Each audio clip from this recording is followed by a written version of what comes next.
i, lamentablement, demà.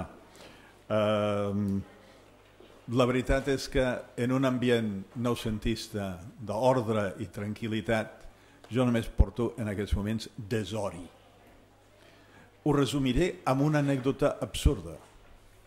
En 2 dies m'he carregat 3 ordinadors i he consumit, això eren 3 llibres que s'han vaporitzat i per tant uns 4 anys de feina. Allò, en els vells temps es cremaven les biblioteques o els despatxos dels professors, ara pot passar amb un ordinador. S'han de tenir moltes còpies, has de tenir molts ordinadors. Doncs, a veure, però no estem aquí per a parlar de les meves tonteries, estem aquí per a parlar de coses més interessants, en particular Albert Mercader. Ai!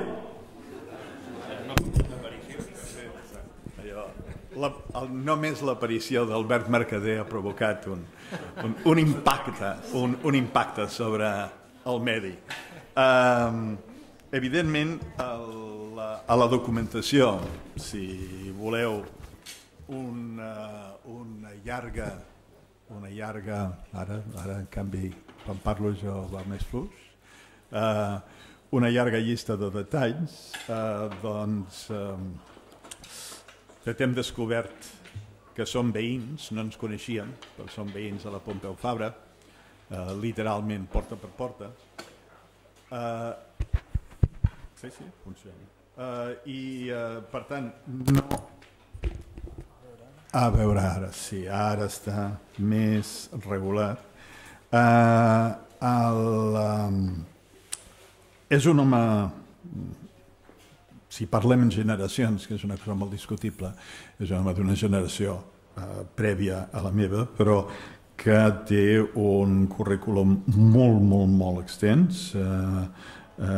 Jo conec més la seva obra, per exemple, la seva direcció de la Fundació Aranz Bravo a Tecla Sala a l'Hospitalet, les exposicions que ha fet a Vilacasa, a la Fundació Vilacasa, i diguem-ne compartim una certa proximitat al que ha plantejat al voltant de noucentisme Toni Marí. He seguit, ell té una llarga bibliografia molt ampla que va, per dir-ho d'alguna manera, de Vayreda a Ràfols Casamada i els Mercader, que suposo que també tenen a veure amb la seva pròpia nissaga, no solament els orígens intel·lectuals. Per tant, jo no m'extendré, li donaré amb ell la paraula. Ell, a la pàgina 3 dels resums, hi ha un resum molt acurat i molt net sobre la seva xerrada, Hipòlit Ten, els fonaments i límits del noucentisme. Ten és una figura, jo també ho he tocat, jo crec que molts que treballin noucentisme ho han de fer, jo crec que això serà una gran part, m'imagino, el que ell argumentarà ara.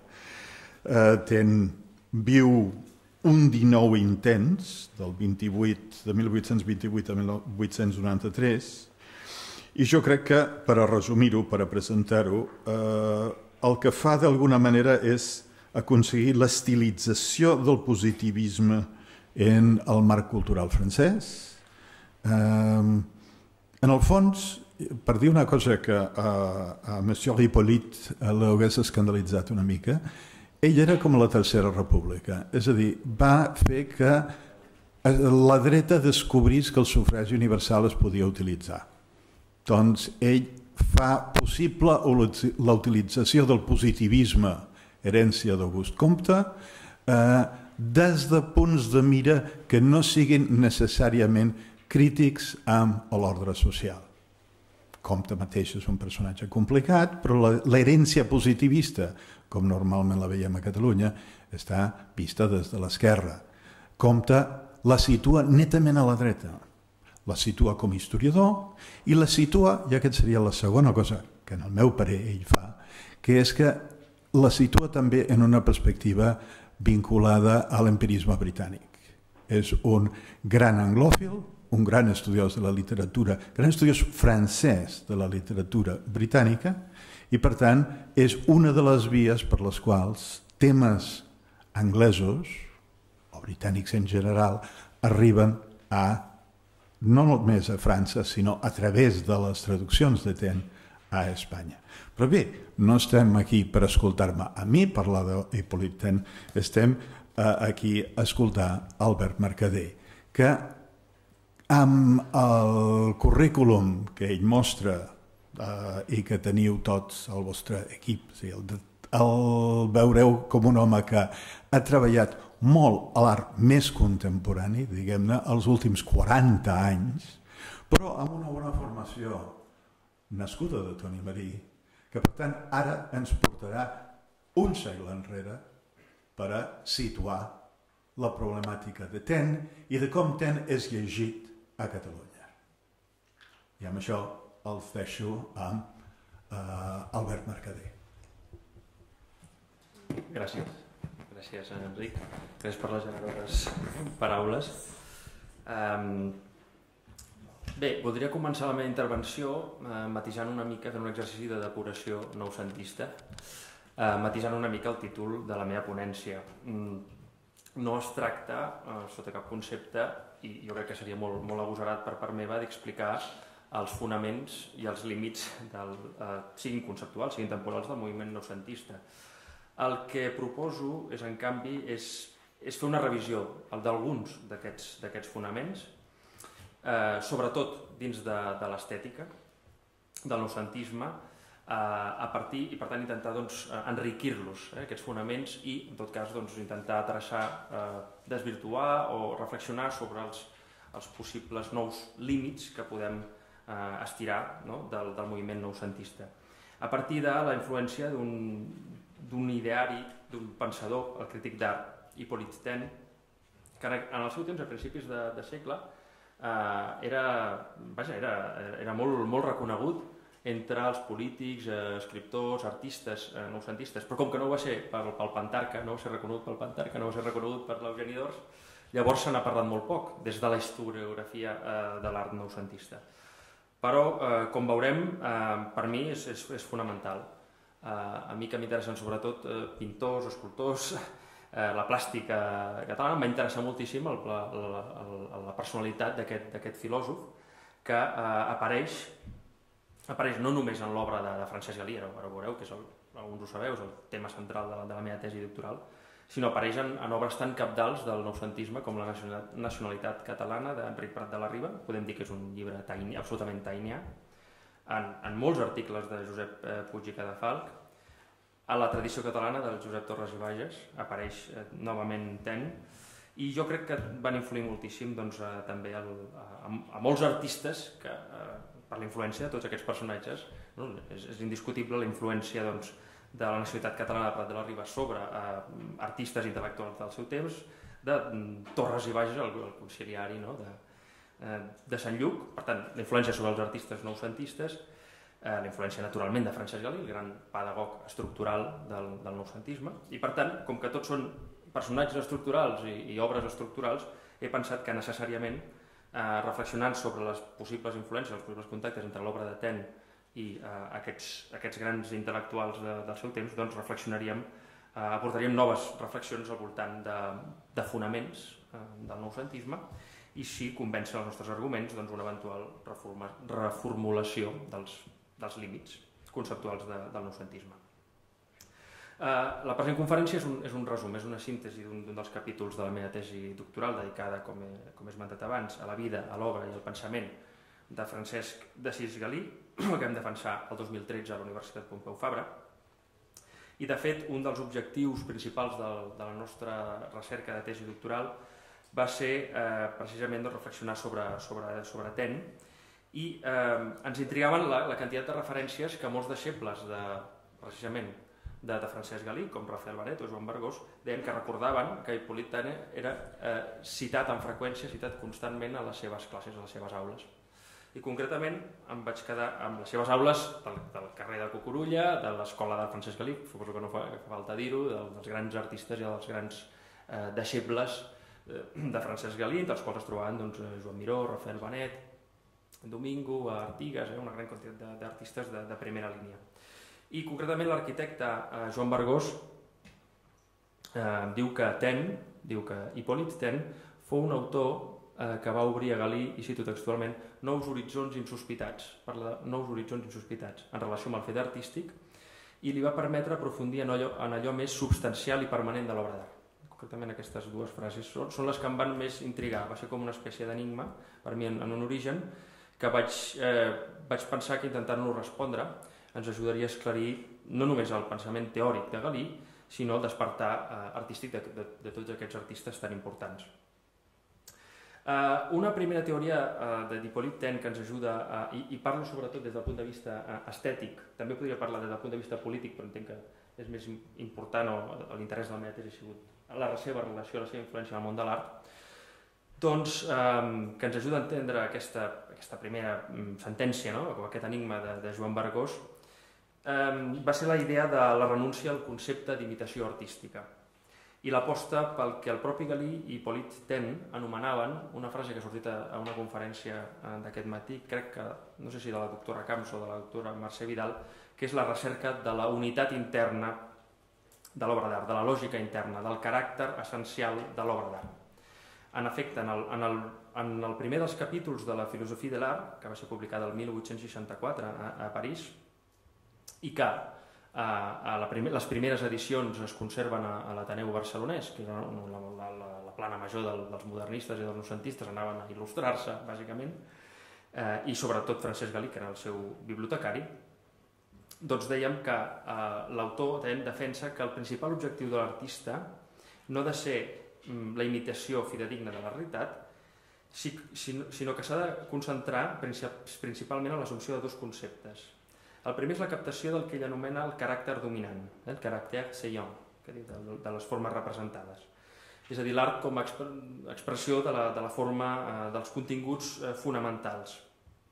Per ell, i per posar els exemples, un esbós d'un retrat de Van Dyck és 100 vegades més punyent que un retrat hiperrealista de Baltasar Diner, per posar l'exemple que posa ell. És a dir, l'expressió és molt més important que la imitació, que l'hiperrealisme, o que la mimesi, per entendre's. I en segon lloc, que l'artista el que haurà de saber representar és la logique du corps, la lògica interna de les formes. Això té molt a veure amb Francesc Galí, ja ho veureu tot seguit. I la disposició de les parts. Així, afirma Taine a la Philosophie de l'art, per norma general, allò que ens interessa d'un ésser real és la lògica interna del cos. Dit en altres paraules, la seva estructura, una altra paraula molt noucentista, estructura, el seu caràcter, la seva composició i el seu agençament.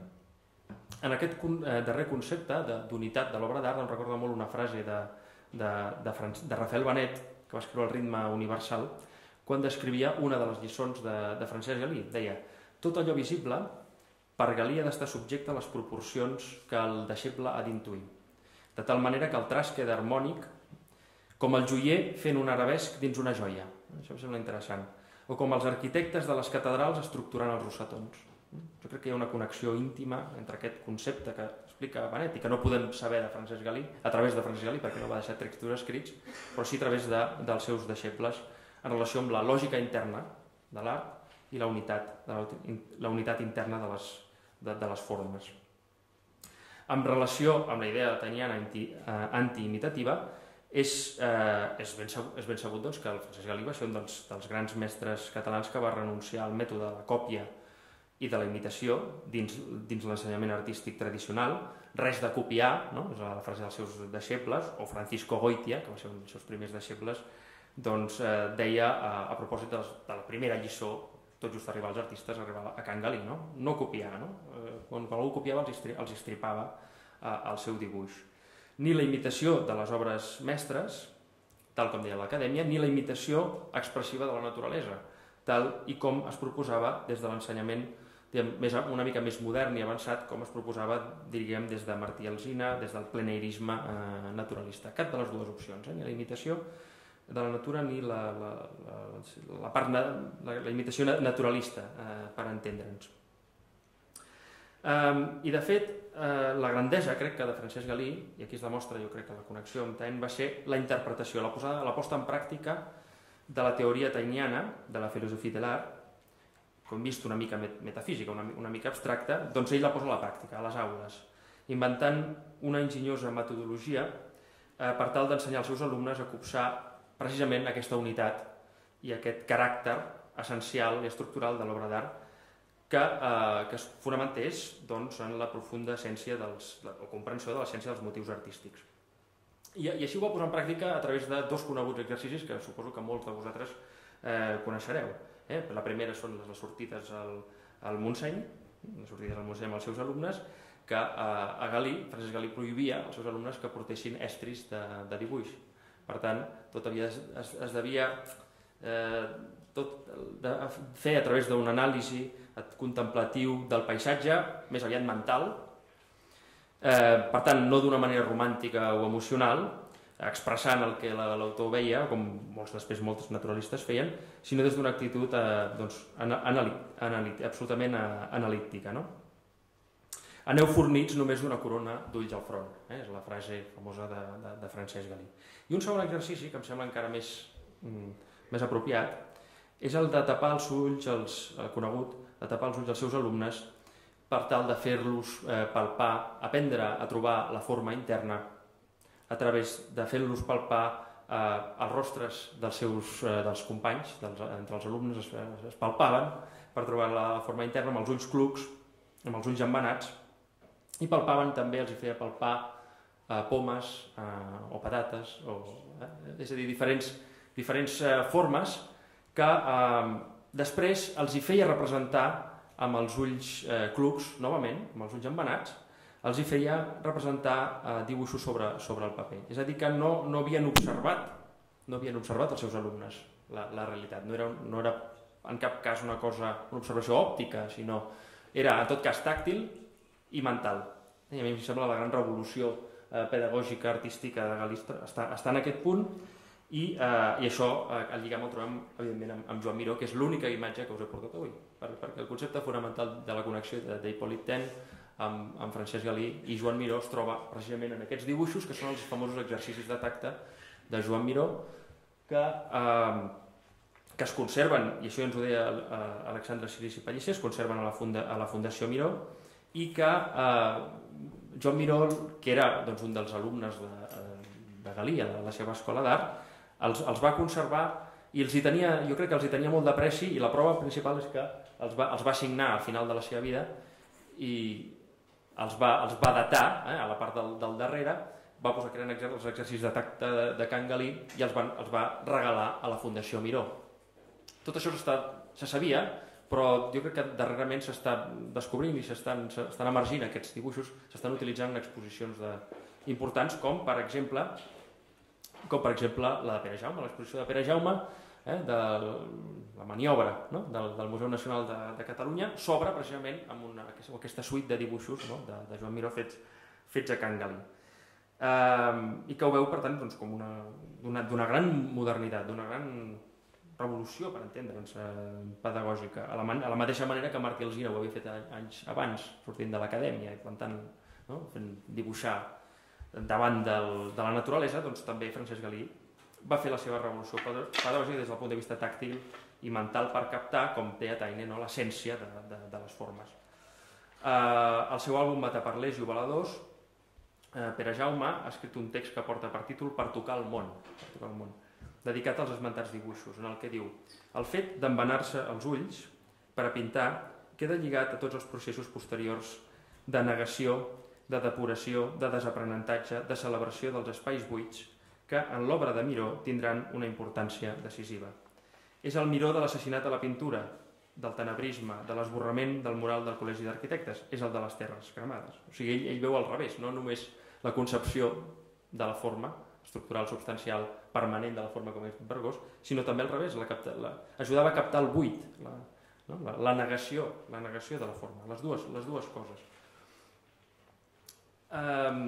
I Pere Jaume, que va estudiar la nostra tesi doctoral, una de les poques persones que jo crec que s'ha llegit la nostra tesi doctoral, li va interessar moltíssim aquesta connexió entre Taine, Hippolyte Taine i Francesc Galí.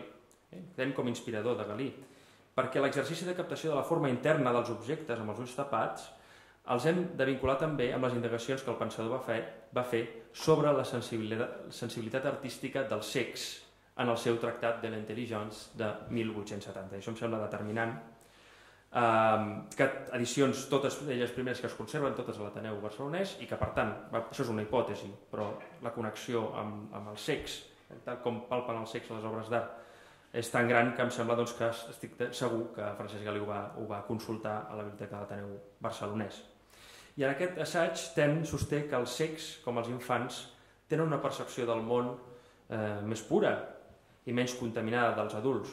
Descobreix com la concepció d'un objecte de la realitat per un cec, que s'adquireix, evidentment, a través del tacte, és d'una gran puresa formal. És una imatge mental, com un dibuix, format per un conjunt de línies sense idea del color, de les ombres, del detall, però d'una gran essencialitat formal, d'una gran lògica i unitat interna. Tornem al concepte del principi.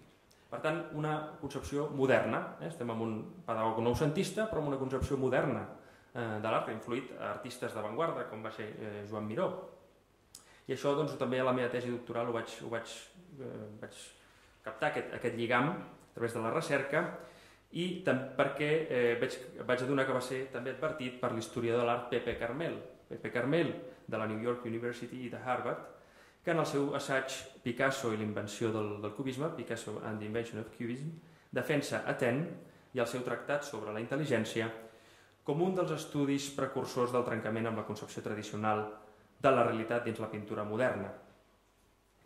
Una expressió del món real, precursora de la mirada dels pintors cubistes dels principis del segle XX. Per tant, Taine connectat amb la modernitat artística i Francesc Galí, per tant, hem d'arribar a una primera conclusió, em sembla important, al voltant dels fonaments o d'un fonament del noucentisme, i és que la pedagogia galiniana, inspirada en gran part en la filosofia d'Hippolyte Taine, va ser l'introductora a Catalunya, a través de la seva escola d'art noucentista, o una de les introductores, d'una mirada moderna de l'art, de la taca pura, de la forma interna, estructural, i de la comprensió del seu caràcter fonamental a través del tacte. Una forma mental, també, per tant, té un punt de conceptual. Una teoria que jo crec que també ens hauria de portar a reformular algun dels fonaments teòrics tradicionals relacionats amb l'obra d'art noucentista. Per Francesc Galí, l'art no consistia en la consecució d'una bellesa ideal, pura, mítica.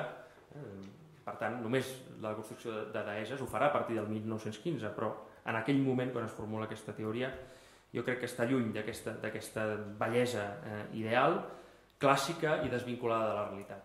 Jo crec que, contràriament, l'art, segons Galí, consistia en la comprensió de les formes de la realitat a través del tacte, a través de la realitat, i, per tant, a través de la comprensió instintiva i intel·lectual dels motius a representar.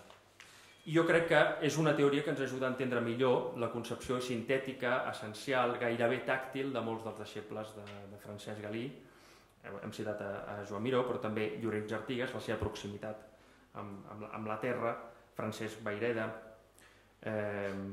Jaume Mercader, naturalment, Cristòfor Ricard.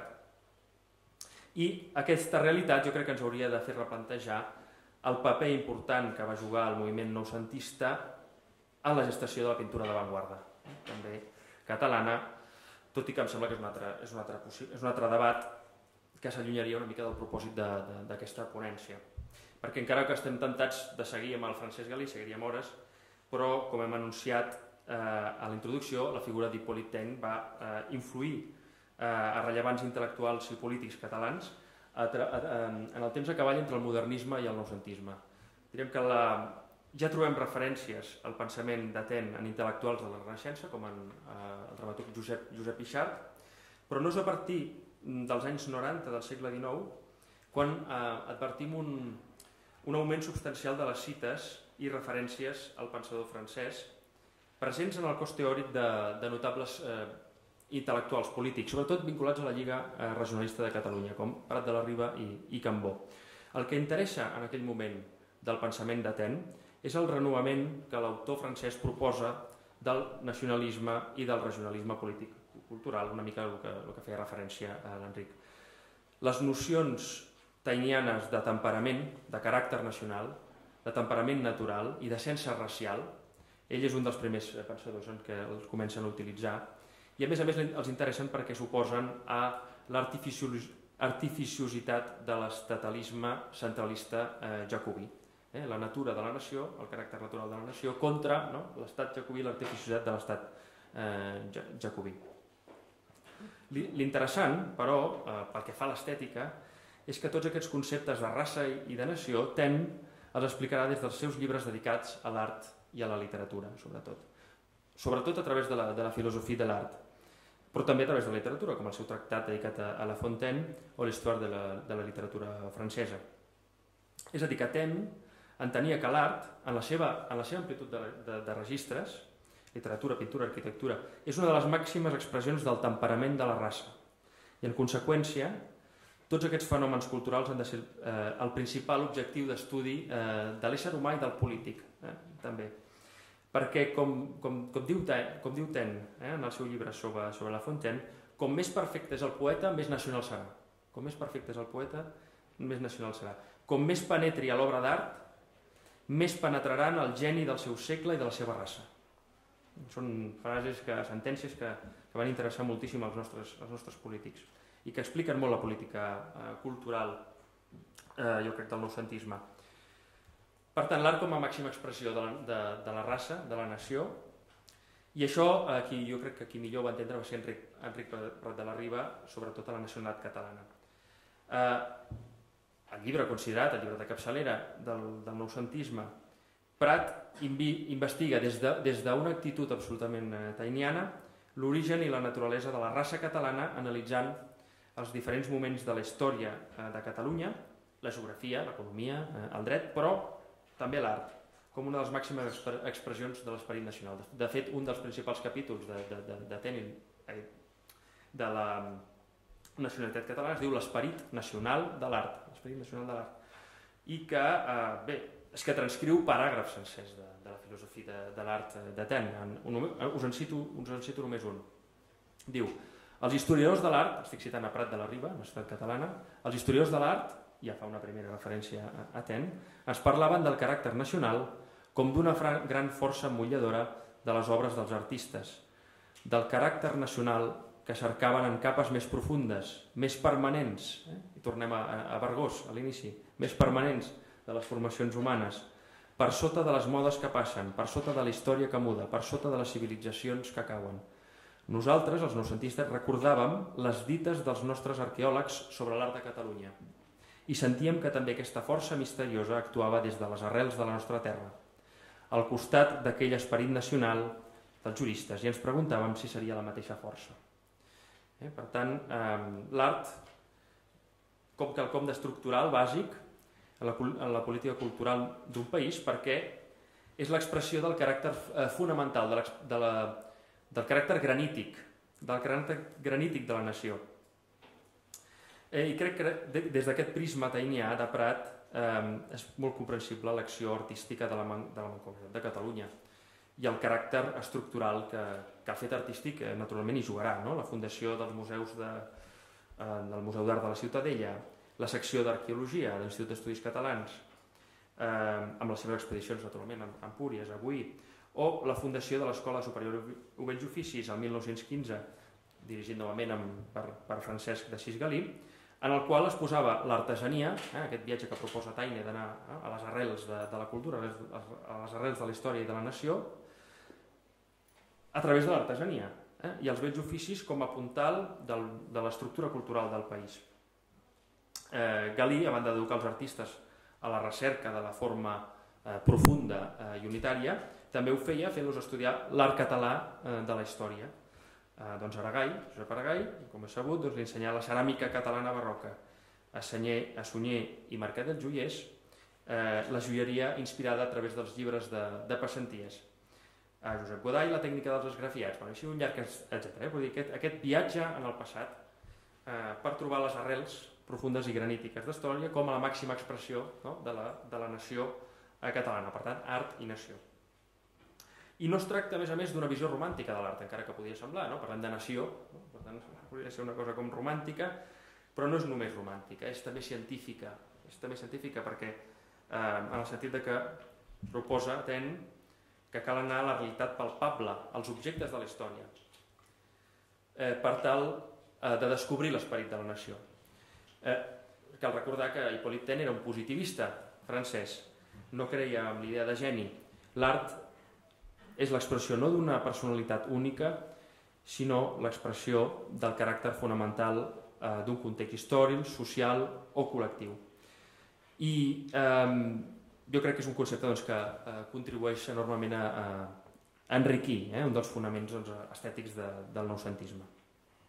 Un altre intel·lectual que acusà la influència de l'ideari tainià va ser Josep Puig i Cadafalch. En particular, en els articles que havia publicat durant la dècada dels anys 90, a diaris com La Renaixença o La Veu de Catalunya, en els quals proposava una redefinició i una renacionalització de l'arquitectura catalana a partir de reflexions, precisament, de la filosofia de l'art de Taine. En l'article Regionalisme artístic, publicat a La Veu de Catalunya el 13 de setembre del 1893, Puig i Cadafalch defensa la necessitat d'escriure i estudiar la història de Catalunya a través de l'arquitectura i dels museus. Seguint a Taine, l'arquitecte considera que el sentit de l'obra d'art l'hem de trobar en l'estat d'esperit, l'état d'esprit, que és una expressió plenament tainiana, i els costums que l'envolten. Això ve dir-nos, precisa Puig i Cadafalch, que l'art és essencialment regionalista. Ve també a assentar el parentiu necessari entre les obres d'avui i les obres del passat. Així, aquest enllaç entre ahir i avui ve a fer dels museus el verdader lloc d'estudi de les arts, sobretot de l'arquitectura. I més endavant, en un article a la revista La Renaixença, en un article que es titula Caràcter que diferencia les arquitectures catalana i castellana. És un concepte plenament tainià, la idea de caràcter essencial. Puig es dona compte com en el sud de França hi perviu no solament una cultura i una llengua pròpies, sinó que també un art nacional proper al nostre, representat pel romànic, en una terra que hi ha germanor de raça, aquestes paraules de l'època, de raça. S'adona llavors, seguint la teoria tainiana, que la diferència entre l'art castellà i l'art català rau en l'estil arquitectònic i l'estat d'esperit nacional que projecta. El romànic, l'estil català per excel·lència, és senzill i estructural com el seu poble, aquesta relació tainiana entre esperit i obra d'art, que pensa i treu conclusions. En canvi, l'art castellà té la inculcació de la sang aràbiga i, en conseqüència, és més ornamental. Les creus nostres, les creus catalanes, a mi em recorden els nostres oradors, que tots just comencen i acaben les paraules, que parlen ras i curt. Les castellanes, en canvi, em recorden certes oratòries on el tema desapareix sota els adornos. Puig entén així que les fronteres de l'art són les fronteres de l'esperit i conclou l'article amb una observació plenament tainiana. La maquinària administrativa podrà tirar més ençà o més enllà, però les verdaderes arts existiran sempre, i l'obra d'art unirà i germanarà les ànimes dels que foren germans, dels que ho són per sobre de les ratlles que marquen els mapes de la geografia artificial, i tornem a l'artificiositat de l'estat jacobí, per entendre'ns, del món modern. I finalment, el bisbe Torres i Bages, que també s'interessarà per aquesta concepció nacional de l'obra d'art, en el seu cas per la seva proximitat a la terra. Torres i Bages tingué una enorme influència, com a consigliere, ho hem dit abans, del Cercle Artístic de Sant Lluc, i a parer de l'historiador Oriol Colomer, Taine influir notablement a la conformació de l'ideari estètic del bisbe de Vic. De fet, Torres i Bages, i a mi em sembla això molt interessant, proposava que l'autèntic creador haurà d'acusar una triple influència en l'obra, la de Plató, la de Wagner i la de Taine. Aquesta tríada capitolina tan estranya, però que ell la proposava com la principal influència. Plató, Taine i Wagner han dit tres grans veritats sobre la gènesi de l'obra d'art. Plató vol que vingui del cel, Wagner de l'home i Taine de la terra. Aquesta proximitat arqueològica de l'art i amb la nació. i severitat fragmentària, cadascú exposa i explica observacions magnífiques perquè realment en l'obra d'art s'hi troben elements que venen del cel, elements que provenen de l'artista, de l'home, i altres elements de la terra. Per tant, de nou, reivindicada aquesta noció tainiana de caràcter essencial de Taine, en aquest cas més vinculada a la terra. Bé, vaig acabant. Podria seguir parlant molts altres autors, Folchi Torres, Gabriel Alomà, moltíssims autors menys, Eugeni d'Ors, gairebé tots, la resta en algun moment citen Hippolyte Taine. Però naturalment s'escaparia del límit del temps i d'aquesta ponència i passaríem a algunes conclusions que podríem arribar, que ens semblen d'interès per enriquir algun dels fonaments o reformar alguns dels fonaments del noucentisme. Després del nostre estudi podem concloure, en primer lloc, que Hippolyte Taine va ser una figura referencial del que podríem anomenar la reformulació antimodernista del catalanisme, dita per ordre antiromàntica. Les teories de Taine casaven a la perfecció amb les inquietuds de la joventut nacionalista catalana de finals del segle XIX i principis del XX, els quals cercaven nous referents teòrics per fer del catalanisme un espai d'actuació, un espai de govern, no només d'especulació romàntica. Per a una nova generació com la de Galí i Prat era indispensable un referent teòric que animés a impulsar la concreció d'una teoria nacionalista basada en l'estudi, la recerca i el rigor científic, en el rigor positivista. Perquè, tal com denunciava Galí a Josep Pla, en un dels seus homenots, a Catalunya, a finals del segle XIX, tot i les importants iniciatives nacionalistes de la generació de la Renaixença i del modernisme, hi havia un profund desconeixement científic de la història, de l'art i del passat nacional. A través de Taine, per tant, seria un bon referent teòric per a aquesta acció més científica de viatjar en el passat, de fer arqueologia, de fer museus, d'estudiar i l'art, l'estudi com a impuls també d'un nou art. La lectura de Taine pogué impulsar, en segon lloc, a polítics, arquitectes i pedagogs a ser conscients de la importància de l'estudi directe de la cultura, perquè està clar que és allà on es preserva l'esperit granític de la nació. I per tant, els museus públics, etc. No em vull repetir en excés. I per tant, jo crec que té a veure en aquesta recuperació del passat clàssic, del noucentisme, que com he sabut i com ha citat abans el professor Fontbona, un classicisme que no arribarà fins a una troballa arqueològica, podríem dir que és l'Afrodita d'Empúries del 1909, precisament per tant arqueològica, una troballa científica, i que Dors col·locar com a capçalera de l'almanac dels noucentistes. De fet, aquesta concepció antiromàntica, antimodernista de l'art ens sembla que es pot estendre al món de l'art a través de la interpretació pedagògica que Galí va fer de la filosofia tainiana. Els artistes sorgits de Can Galí aprenien una concepció tàctil i mental de la realitat, aprofundint, com deia Bergós, en la part més substancial i permanent de l'obra d'art. Jo crec que cada vegada va prenent més sentit aquesta frase de Bergós, inicial de Bergós. Una concepció que trencava els esquemes emocionals, sensuals, reivindicats pel modernisme. Però, d'altra banda, també evitava als artistes a caure en les especulacions abstractes i excessivament utòpiques de l'art nou, de l'experimentació buida, de l'abstracció purista que a partir de 1911 començaria a guanyar terreny dins l'avantguarda europea i d'allò que la teoria pedagògica de Galí, per tant, com a antídot davant d'allò que Ortega i Gasset anomenava la deshumanització de l'art, a través de l'especulació experimental de l'art nou. El tacte per no allunyar-nos mai de les formes del món en estreta connexió amb l'home. Taine va ensenyar a tota una generació d'artistes intel·lectuals que tota obra d'art es construeix no solament des d'una visió personal, narcisista, sinó també es conforma des del seu lligam íntim amb algun fet palpable, profund i permanent, sigui amb la forma, sigui amb una època, sigui amb una nació.